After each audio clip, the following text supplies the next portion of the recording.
So, hi, and welcome to our Data Cubed SME Data Podcast. I'm lucky to be joined by Ray today. Ray, do you want to tell us who you are and what you're about? Yeah, my name is Ray O'Sullivan. I am the Chief Revenue Officer at Klaxon. We are an independent, full-service kind of digital experience and media agency based in Queensland in Australia. We're based out of the Gold Coast and in Brisbane and Sydney as well. And yeah, my remit here is really to diversify and build on different capabilities and different kind of service and product offerings within the business and really understand what our clients need from us year to year and make sure that we're building those teams and those capabilities to deliver on that. Cool. So you're quite late in the evening. I'm quite early in the morning. So we'll see how we get Yeah, on. absolutely, Great. absolutely. Thanks, Ray. So we're just going to ask some questions. Tons of business leaders out there that are in the same position, thinking maybe we should start using our data to sort of, do our jobs better, to do better customer experiences, to be more efficient, whatever their driven objectives are.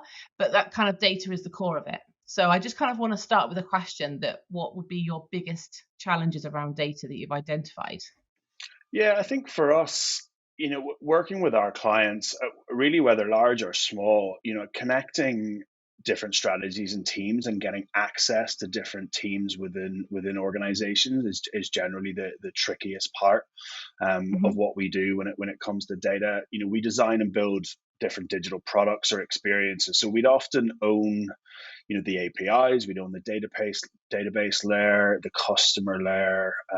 We'd be pushing different reporting adoption across different departments and different verticals within those businesses, and then also that insights translation piece. So, Hmm. especially in the larger kind of organizations or the more global organizations, this means that we are often the glue between IT, organizational growth strategy, and also a lot of the times many other vendors. So I would say the biggest challenge for us, but also equally for the organizations themselves, is connecting the right people and the right processes to focus on customer centricity as their Hmm. first key goal, Okay. and then really working back into the infrastructure, into the people, the processes, and the different data layers, and how that's then translated into insights, really. So you focus it more from an internal challenge and that kind of cultural, changes that enable them to sort of think about that data and not just customer centricity that you said,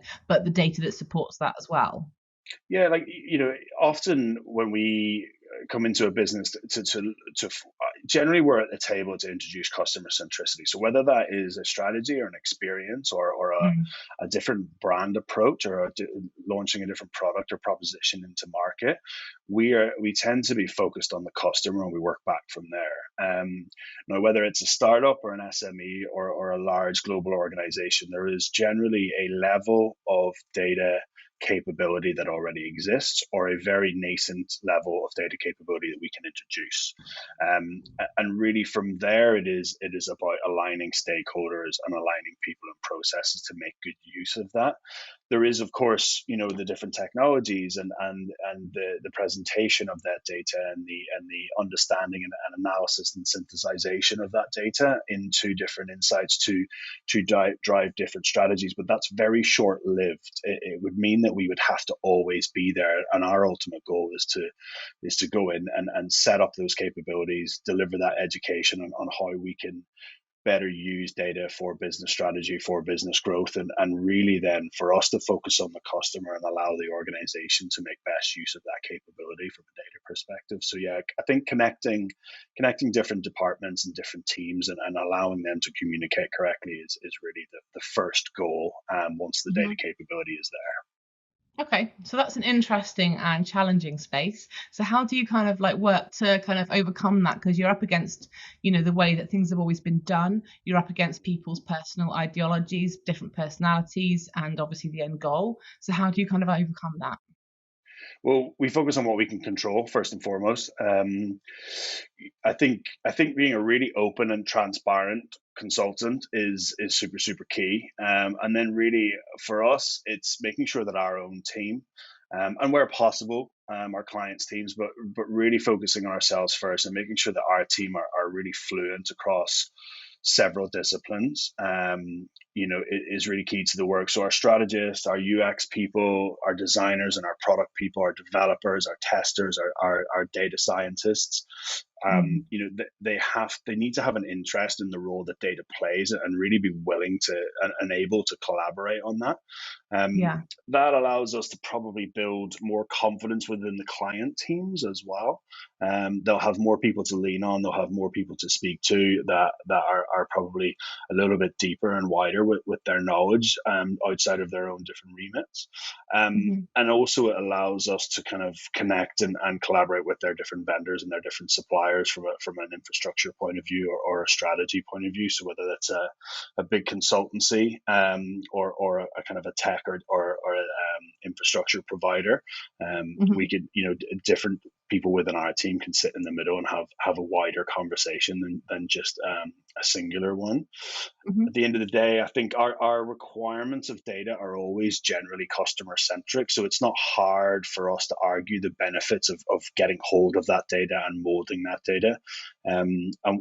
Largely we don't come with huge infrastructure costs. So it's generally, for us to overcome the challenges, it's really prioritizing the customer and making sure that our teams are all prioritizing data within the first kind of strategic conversations that we have. Sure. Okay. So lots of learnings in that space. Loads, What would yeah, you? too many. Could you share a couple maybe? Yeah, there's several. I'll try and keep them short. Mm. I think from our work with different clients, different size clients, we've unfortunately learned, I think, that data is sometimes forgotten at the outset of some types of projects. Again, we wouldn't necessarily always start with data projects. We could be talking about brand positioning and brand purpose and reframing that within a marketplace. We could be talking about marketing campaigns to launch a new project or sorry, a new product. We could be focusing on reinventing an internal experience for 15,000 employees.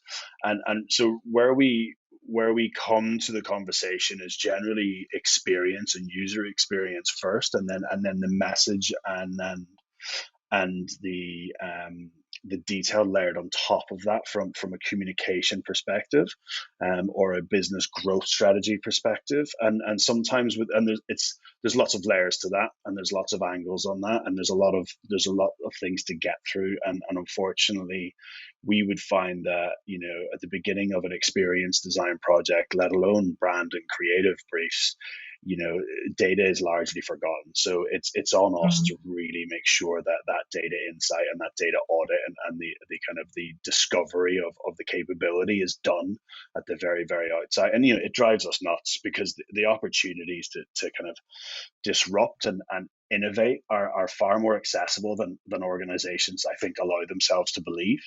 Mhm. um, Mhm. we try to support our clients with kind of connecting the dots internally so that we can open up these opportunities and realize that it's closer to their fingertips than they really realize. There's lots of Mhm. leapfrog moments, there's lots of disruption moments, and those things are generally fast tracked when you can introduce data at the very outset of some kind of more creative conversations or the more creative project.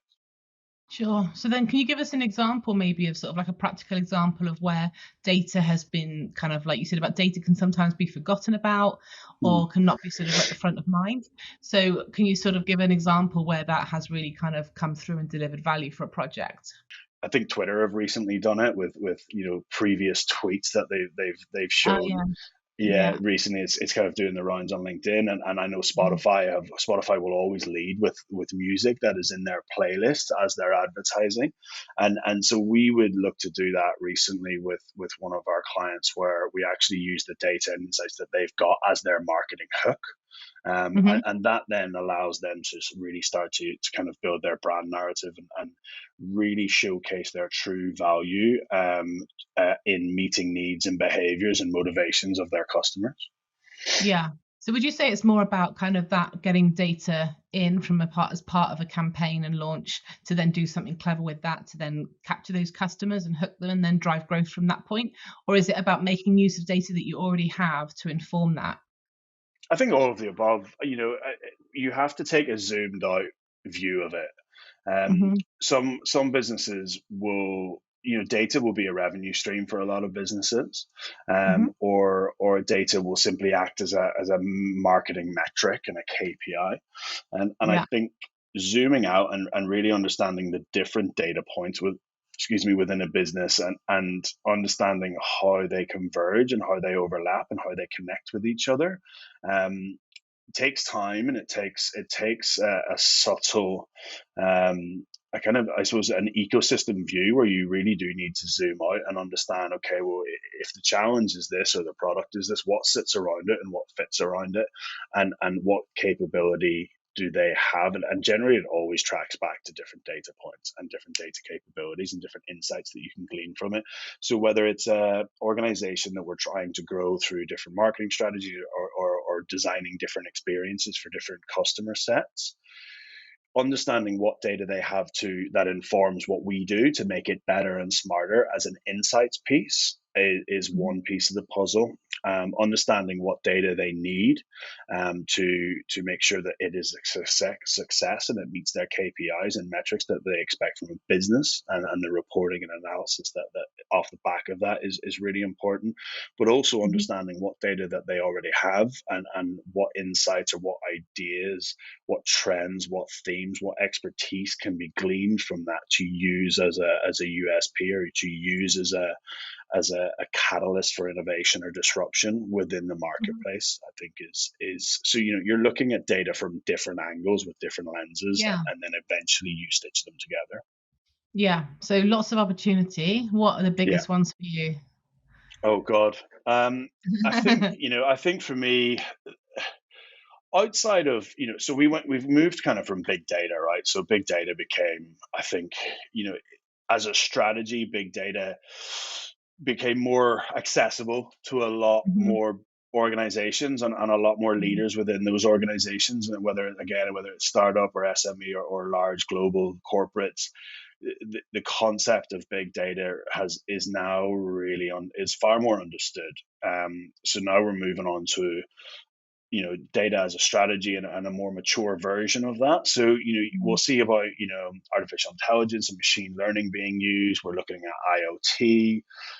We're looking at how blockchain is influencing, the sharing and the auditing of data in really positive and really innovative ways. And then, you've got different industry specifics. But I think when I look at data, again, going back to that big data conversation, it's really about what's the big use of big data, what's the big impact that we can make with big data. And for me, it's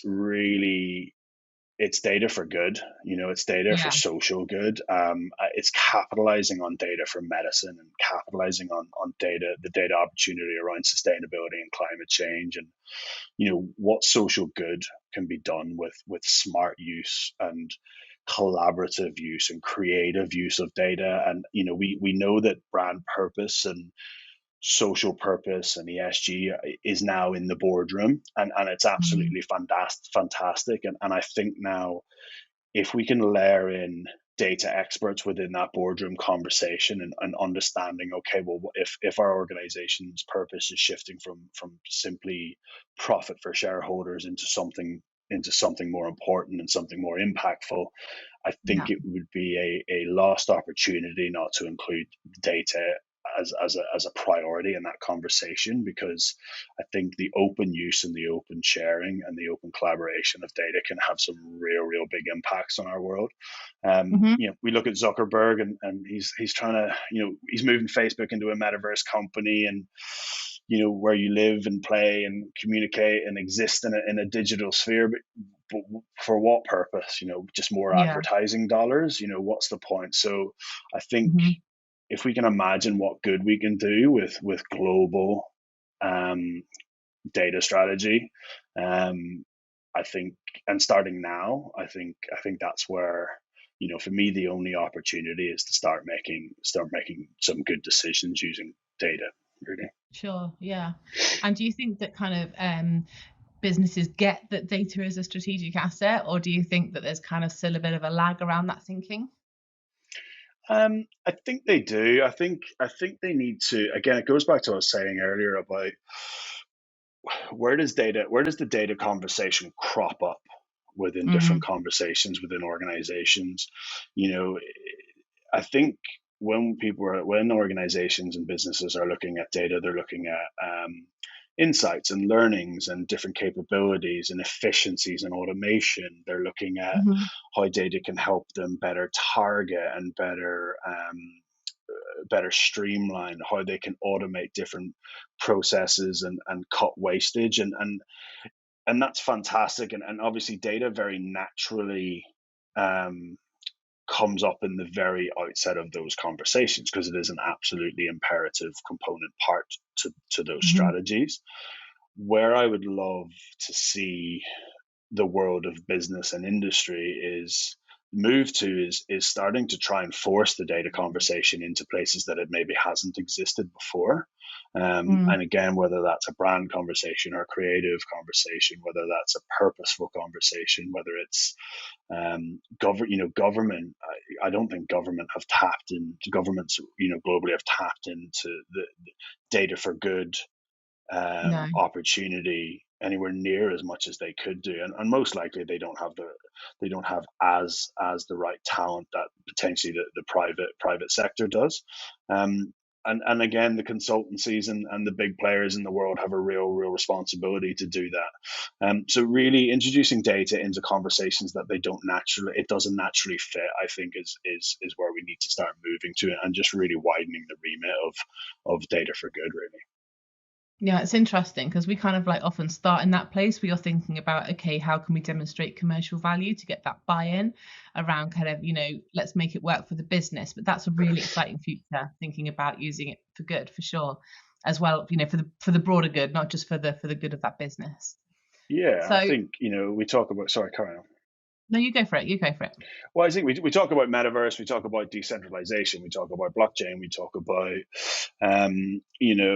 connectivity, community, we talk about brand purpose, and really all of it is underpinned by data, whether that's monetary data or user data or kind of Mhm. different data capabilities within different organizations, within different industries. And I think, and then we talk about data lakes and the benefit of data lakes and the benefit of the different technologies that you can layer over the top of things like data lakes to then start gleaning insights and making better use of that. But if we can scale that to a little bit of more big picture thinking, and Mm. people can take, as they take responsibility for their purposes and their brand purpose and their organizational purpose, if they can start taking responsibility for their data purpose as well, Mm. Mm.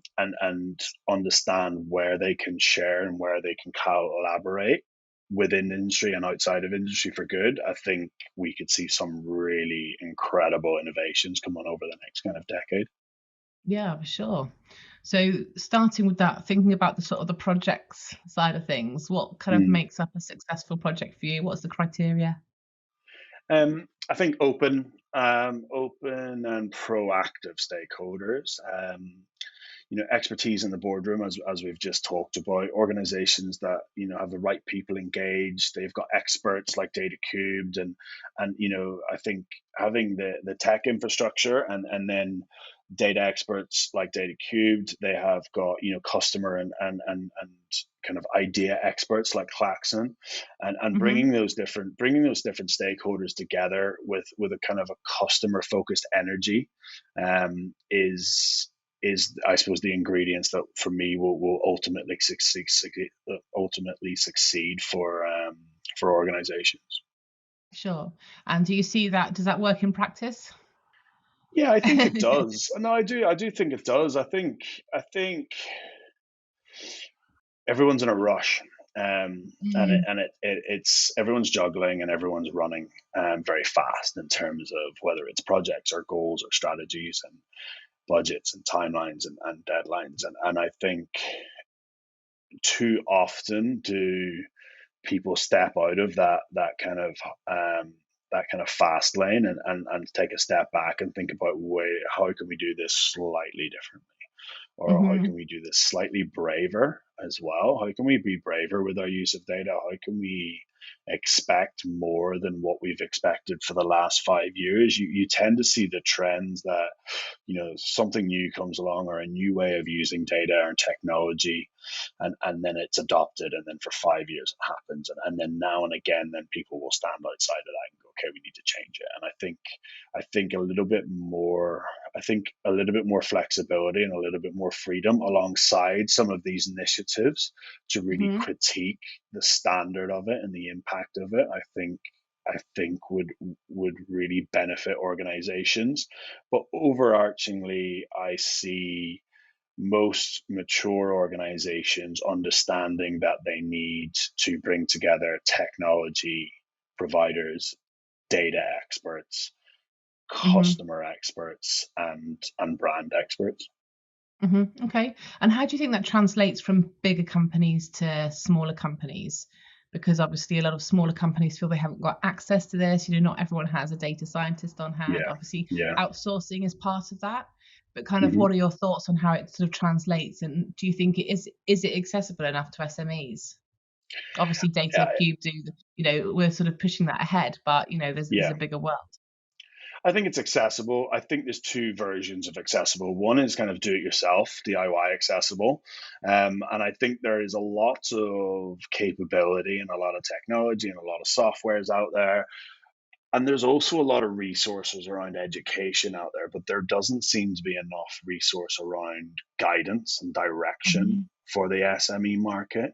There's Yeah. too much help, and there's too many platforms. There's too many YouTube videos. There's too many different SaaS providers. There's too many different version of events and different layers that you can design into your medium-sized business, and it can be very daunting and very expensive when business leaders dive into that world without the right guidance. Hmm. So organizations or sorry, experts like yourselves and DataCubed, you're able to bring the technology, we're able to bring the capability, but really it's the guidance is that sweet spot. It's the cutting through the noise, Hmm. and really getting to the crux of what the business needs are now, and what the data need is now, and what you then might need in 12 months, 5 years. And I think Yeah. that from an SME perspective is the key piece, which is the trusted guidance and some consistency. Um, yeah, and then from a larger organization, I think really understanding how larger organizations and their ecosystems, and making sure that they can provide that data capability to their wider associate diaspora, um, Hmm. will have a huge knock-on effect. I've recently, um, last year I worked with Lloyds Banking Group, where they were providing free digital skills to the UK public. It wasn't even to their customers; it was to the UK public through their Lloyds Bank Academy. And Hmm. there was conversations, there about, okay, well, what else can we give them access to? Can we give them access to our providers, our suppliers, and can we help SMEs build the kind of capability that we can build as a bank, but without necessarily having to go on that journey themselves, or try and fund it themselves. So different, Hmm. innovative kind of creative and more purpose led thinking like that, I think will have a huge impact on the SME market as well. Hmm.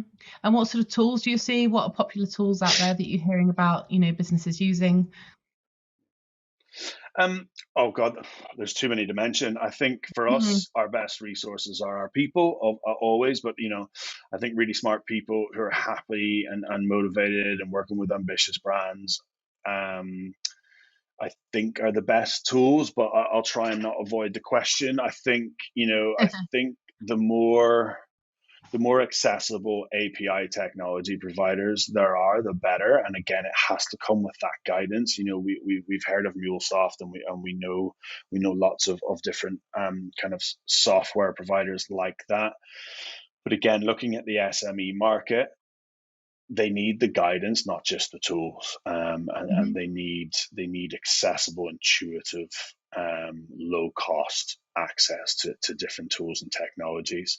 And yeah, the more you probably won't like this, but the more data cubes in the world, the better. I think that's the tools that people need. But yeah, really, I think better database, better database management tools, data privacy and cybersecurity tools that are just become more and more accessible and more intuitive will be really, really important. I think the presentation of data and the synthesization of data into, whether it's a Tableau or something like it, I think it's becoming more accessible and easier to kind of for business leaders to get their heads around. So that's going in the right direction, but I think it's the more kind of the back end infrastructure stuff that needs to be a little bit more accessible and a little bit more intuitive and a little bit more cost effective moving forward. Okay, so for leaders starting to think about diving into data or thinking about really sort of pushing it forward to the top of their agenda, what would be your top tips for getting started? I think give yourself time to start, but start with better questions. Again, because there is that lack of guidance that isn't accessible without sometimes very high fees.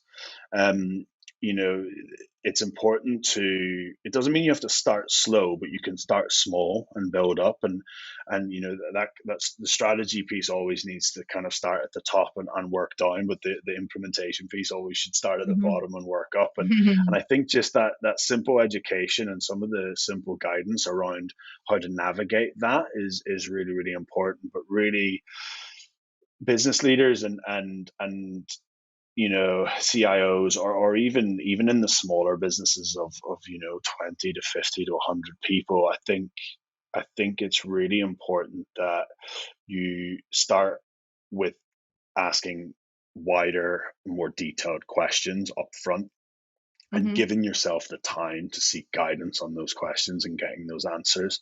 And then you're really giving yourself a platform to then start small and build up. But because you're starting small, it doesn't mean you're starting slow. And I think that's really, really important. And then find experts who will translate the detail into business outcomes and value, which like you guys do brilliantly well at DataCube. It's understanding various different layers, the tech layer, the understanding of the analysis, but really translating that back to business value or customer value is absolutely key. And then find the right tech people, find the right developer, find the right data scientist, that kind of, find someone with a technical background in the business, whether they're contracted or permanent. Make sure they're in the business, make sure that they've got a voice, and make sure that you're listening to them, and you'll be maybe not ahead of the curve, but you won't be behind it. Definitely, that's great advice. Starting with the questions and not with the data, because you're going to drown in it. So start with what you want to know. Exactly that. Yeah, you'll run a mile if you start with the data. Yeah. So just lastly, just to finish up here, Ray, it's been great talking to you and hearing your perspective. You talked a lot about data for good, and I just wonder, is that what excites you most about the future of data? Yeah, I think we need to save our world. To ask it again. I think we need to save our world. We need to save our future. Data for good. Simple as that. And nothing else matters.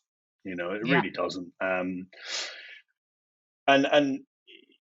I'm really excited about the business and the commercial opportunities that the more sophisticated use of data, the more we layer different technologies into the data conversation and what it gives us. But if it's not on the macro level all moving to data for good and having a more peaceful, better, healthier planet, then what's the point? So yeah, simple as that. Data for good, really, for me.